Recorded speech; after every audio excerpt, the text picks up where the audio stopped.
Hello students, तो स्वागत है आप सभी का फिर से एक बार आपके इस बेहतरीन यूट्यूब चैनल पर।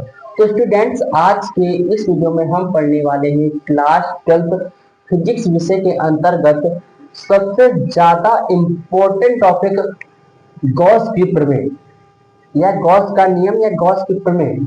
ये जो टॉपिक है गॉस की प्रमेय, आपके बोर्ड एग्जाम में लगातार कई वर्षों से 5 अंकों में पूछा जा रहा है। तो आज के इस वीडियो में आपके लिए 5 अंक पक्के हो जाएंगे।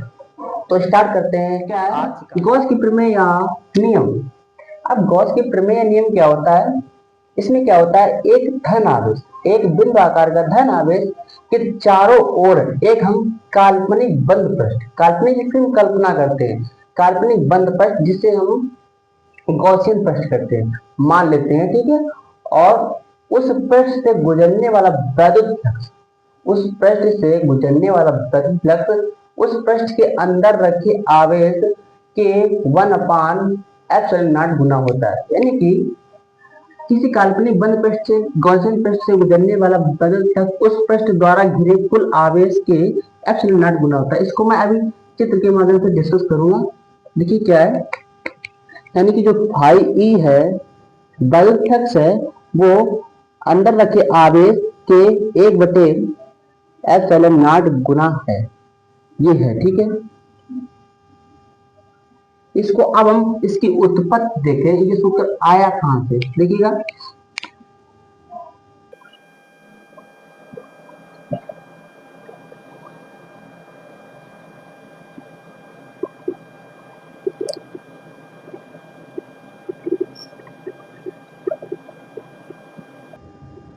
ये कोई बिंदु आवेश है और इस बिंदु से r मीटर दूरी पर, r मीटर दूरी पर एक बिंदु P है, एक बिंदु P है।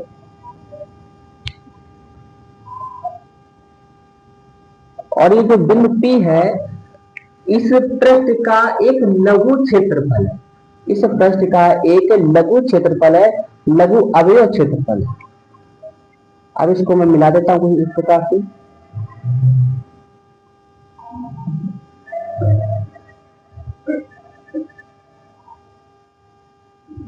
यानी इस प्रकार से, ठीक है।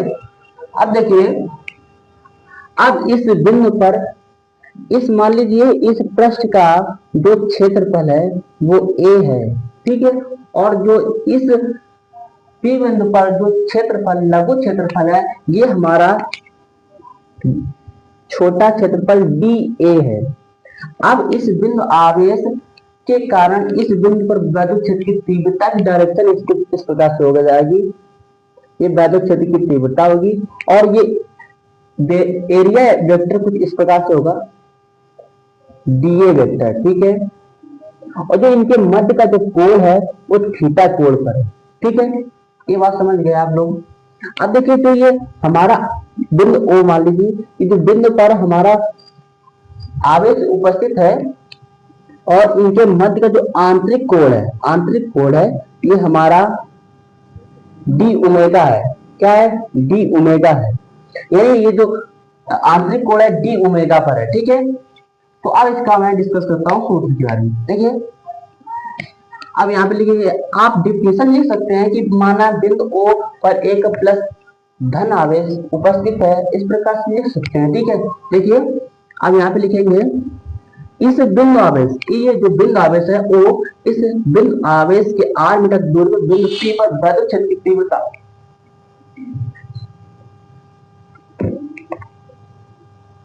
बिंदु आवेश के कारण, बिंदु आवेश के कारण बिंदु P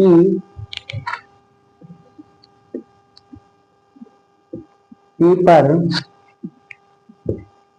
वैद्युत क्षेत्र की तीव्रता, वैद्युत क्षेत्र की तीव्रता, ठीक है। तो वैद्युत क्षेत्र की तीव्रता क्या होगी?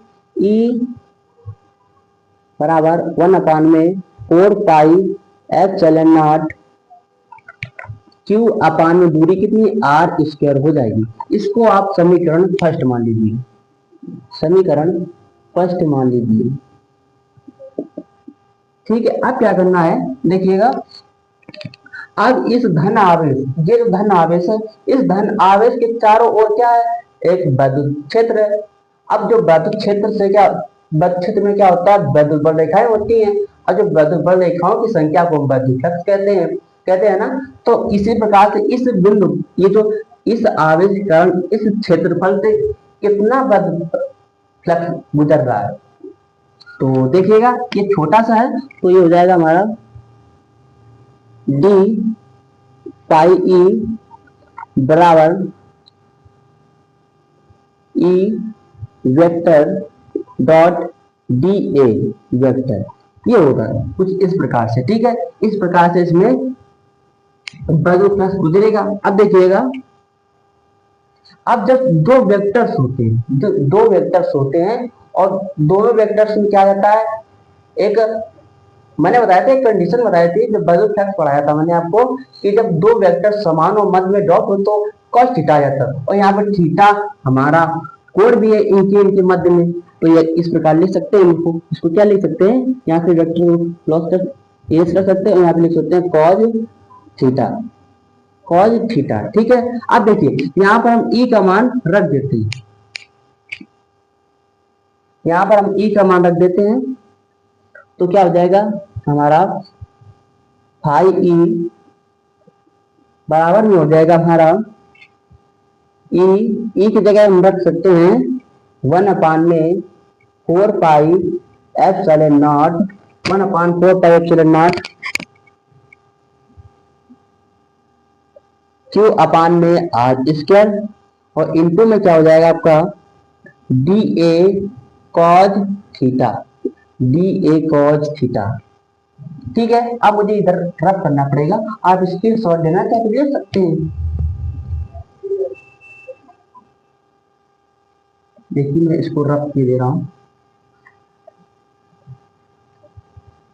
इसको भी रब किए दे रहा हूं, जिसके तरह आ जाए पूरे में। ठीक है,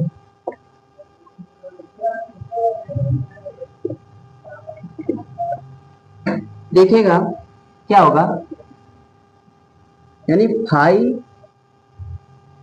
ई बराबर हमको ज्ञात क्या होगा, 1/4 pi epsilon naught q, epsilon naught q upon में आर स्क्वायर।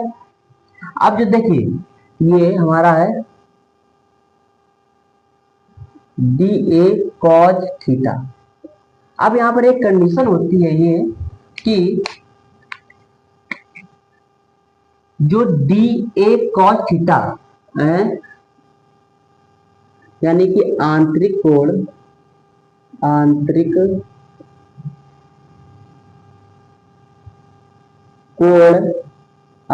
क्या था, ओमेगा, डी ओमेगा था, बराबर होता है D A cos theta upon में आर स्क्वायर। ये घन कोण के टॉपिक में आप लोगों ने पढ़ा होगा। ठीक है, तो क्या होता है, थीटा होता है, इतना होता है, तो यहीं पर हम इसका मान रख देते हैं, तो क्या हो जाएगा हमारा, यानी कि हो जाएगा हमारा पाई ई बराबर हो जाएगा 1/4 पाई एप्सिलॉन नॉट, ये हो जाएगा क्यू। अब देखिए क्यू यहाँ पर रख लेते हैं, इसको यहाँ पे लिख देते हैं। ठीक, अब इतनी जगह हम क्या लिख सकते, इतनी की जगह हम क्या लिख सकते हैं, डी ओमेगा लिख सकते हैं, आप बोलेंगे बिल्कुल लिख सकते हैं। अब देखिए ये जो डी ओमेगा है, डी ओमेगा हमारा एक घन कोण है, क्या है, एक घन कोण है, ये डी ओमेगा घन कोण है, गोले का घन कोण है डी ओमेगा। ठीक है, अब जो घन कोण होता है वो क्या होता है, यानी डी ओमेगा बराबर होता है 4 पाई, ये आप लोगों ने घन कोण में पढ़ा होगा। ठीक है, 4 पाई होता है। ठीक है, तो हो जाएगा हमारा ये फाई ई बराबर क्यू अपान में 4 पाई एप्सिलॉन नॉट, इसकी जगह हम रखेंगे 4 पाई। ठीक है, अब ये 4 पाई से ये 4 पाई कैंसिल हो जाएगा, तो हमारा फाई ई बराबर हमको मिल जाएगा Q/में ε0।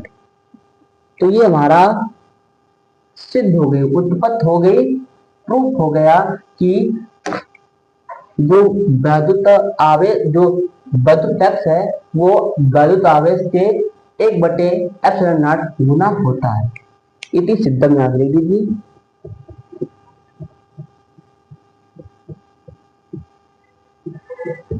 इति सिद्धम, ठीक है। तो ये आपका गॉस की प्रमेय हमने आसान से आसान शब्दों में आपको बता दी। और यदि ये वीडियो आप लोगों को पसंद आया हो, आपके लिए हेल्पफुल हो, तो इसे लाइक कर दीजिए। और यदि आप हमारे चैनल पर नए हैं तो इसे सब्सक्राइब कर लीजिए और अपने भाई को सपोर्ट कीजिएगा। मिलते हैं अगले नेक्स्ट वीडियो में, तब तक के लिए धन्यवाद।